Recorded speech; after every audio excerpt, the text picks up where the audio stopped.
प्रणाम सभी श्रोताओं को मेरा प्रणाम। मैं मीरा, इस देश की बेटी। इस देश में बेटियों को कन्या कहा जाता है। उसे लक्ष्मी, सरस्वती, माँ दुर्गा के रूप में देखा जाता है और नवरात्रा के दिनों में तो साक्षात उसे घर घर में पूजा जाता है। फिर क्या हो गया कि आज वह अपने अस्तित्व की लड़ाई लड़ रही है। वह अपने जीवन की भीख मांग रही है। अरे बेटी तो हर घर की शान है, उसी से घर में रोशनी है। बेटी तो घरों को जोड़ती है। तो आइए बेटियों के सम्मान में हम एक नाटक प्रस्तुत करने जा रहे हैं, जिसका शीर्षक है बेटी बचाओ बेटी पढ़ाओ। मीरा, ओ मीरा, तुमने मुन्ना को कहीं देखा क्या? पता नहीं सुबह सुबह कहाँ चला गया। अभी उसने कुछ खाया भी नहीं, दूध भी नहीं पिया और स्कूल जाने की तैयारी भी तो करनी है। नहीं माँ, मैंने तो मुन्ना को नहीं देखा। मैं तो सुबह से बर्तन ही धो रही हूँ। माँ, मुझे भी स्कूल जाना है। मुझे पढ़ना लिखना बहुत अच्छा लगता है।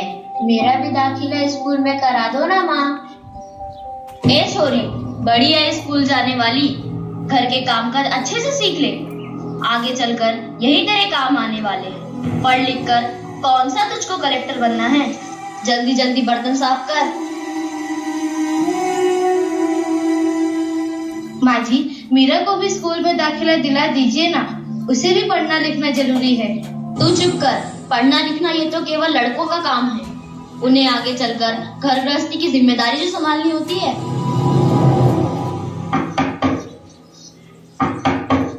अरे क्या हो रहा है? कौन किसकी जवाबदारी संभाल रहा है? और हमारी मीरा बेटी क्यों रो रही है? देखिए ना डॉक्टर दीदी, दादी मुझे स्कूल ही जाने नहीं देती। कहती है तुझे पढ़ लिख कर क्या करना है, आगे चल के चूल्हा चौका ही तो संभालना है। अरे यह तो बहुत गलत बात है माँ जी। क्या आपको नहीं लगता कि हम बेटियां भी पढ़ लिख कर आगे बढ़े? आज समाज बहुत आगे बढ़ गया है माँ जी। आप किस दुनिया की बात कर रही हैं? हम 21वीं सदी में जी रहे हैं। मैं आज ही टीचर दीदी से बात कर मीरा का दाखिला स्कूल में कराती हूँ। और हाँ, मैं तो यहाँ इसीलिए आई थी कि मुन्ना को पोलियो ड्रॉप दिया कि नहीं। जगह जगह इसके कैंप लगे हैं। अच्छा हुआ बहन जी आप आ गए। अब मुन्ना को पोलियो ड्रॉप भी दे देंगे और मैं इसे स्कूल भी पहुँचा दूंगी। अच्छा मीरा, अब तुम रोना नहीं। तुम जरूर स्कूल जाओगी और एक दिन पढ़ लिख कर मेरी तरह बहुत अच्छी डॉक्टर बनोगी। ठीक है बेटा?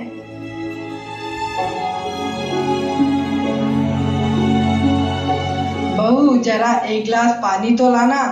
अभी लाई बाबूजी। ये लीजिए बाबूजी। अरे ये देखो, अखबार में प्यारी बेटी के बारे में कितनी सुंदर कविता आई है। आओ मैं तुम्हें यह कविता पढ़कर सुनाता हूँ। कहती बेटी बाह पसार, मुझे चाहिए प्यार दुलार। बेटी की अनदेखी क्यों करता है निष्ठुर संसार। सोचो जरा हमारे बिन बसा सकोगे घर परिवार। गर्भ से लेकर यौवन तक मुझ पर लटक रही तलवार। मेरी व्यथा वेदना का अब हो स्थायी उपचार। जब माई जग में न होगी तो तुम जन्म किससे पाओगे। जब बहन न होगी घर आंगन में तो किससे रूठोगे, किसे मनाओगे। जब दादी नानी न होगी तो तुम्हें कहानी कौन सुनाएगा। जब कोई स्वप्न सुंदरी ही न होगी तो तुम किससे ब्याह रचाओगे।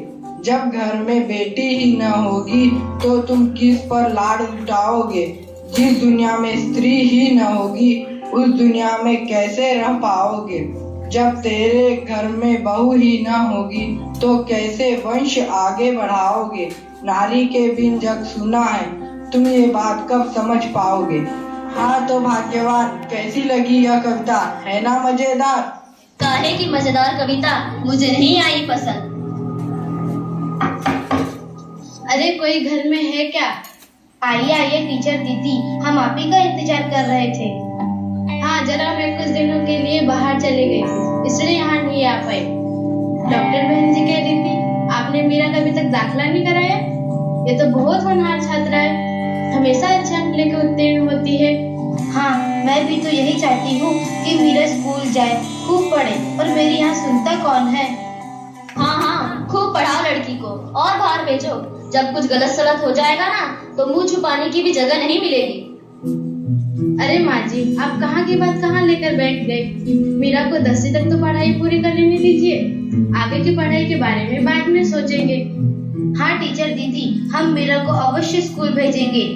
मैं उसे मेरे जैसा अनपढ़ नहीं रहने दूंगी, उसे खूब पढ़ाऊंगी।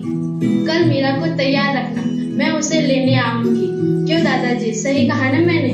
हाँ हाँ बेटा, बिल्कुल सही कहा। मैं तो कब से कह रहा हूँ कि मीरा को भी स्कूल जाने दो।